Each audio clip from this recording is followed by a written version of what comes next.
Job fair, chief minister apprenticeship programme आणि chief minister रोजगार हाच्या वरवीं आयच्या युवकांच्या माध्यमांतल्यान जेणे करून ऑर्गनायज्ड इकॉनॉमी भितर आमच्या युवकांचो सहभाग आसा। 10 वर्सां वयर सरकारी कर्मचारी आशिल्ल्या कॉन्ट्रॅक्च्युअल स्टाफ हांकां पूर्ण वेळ सेवेन घेवपाचो निर्णय आमी घेतला आणि तांच्या भविष्याची जतनाय आमी थोड्याच दिसां भितर करतले। आमी पळयता की गोवा स्टाफ सिलेक्शन कमिशन हे स्थापीत करून 3000च्या पेक्षा चड भुरग्यांक आमी गोंयभरांतल्या सगळ्या भुरग्यांक नोकऱ्यो दिवपाक शकल्यो हेच गोंय सरकारान दाखोवन दिलां। येता त्या काळात आनीक 2000 भुरग्यांक गोवा स्टाफ सिलेक्शनांतल्यान मोठ्या प्रमाणात ट्रान्सपरंट पद्दतींतल्यान सगळ्या जाणांक नोकऱ्यो मेळटल्यो हे अभिमानान मुख्यमंत्री म्हणून म्हाका सांगता आसतना खूब खासा खोस भोगता।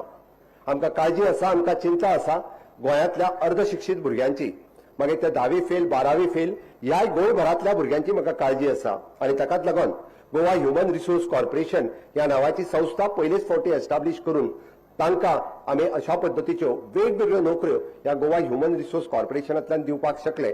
5000च्या पेक्षा चड भुरगे आज ह्या गोवा ह्युमन रिसोर्सांत हांगासर काम करता आसतना आमी पळयता तांकांय बी म्हणजे योग्य तो पगार आनी मोबदलो दिवपाचो सरकाराची मोख आसा। अशा पद्दतीत सरकार वेगवेगळ्या पद्दतीत नोकऱ्यो ह्यो आनीक नव्यान क्रिएट करीत आसा।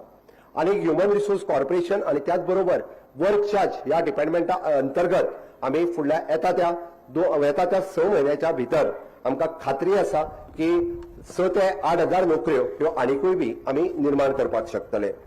गोंय नोकऱ्यो निर्माण करपाच्या बाबतीत खंयसरूच कमी ना। ह्या माणकुल्या गोंयांत जवळपास 91,000 MSMEs ह्यो आयज कार्यरत आसा हे सांगता आसतना म्हाका खूब खोस भोगता, अभिमान जाता। आणि ह्या 91,000 मायक्रो आणि स्मॉल इंडस्ट्रीजांत तितकेच लोक हे काम करता हे फाटल्या 10 वर्साच्या कार्यकाळात हे सरकार साध्य करपाक शकला। म्हणून तर खूब मोठ्या प्रमाणात नोकऱ्यो गव्हर्नमेंट आणि प्रायव्हेट सेक्टरांत आमी क्रिएट करपाक शकल्या।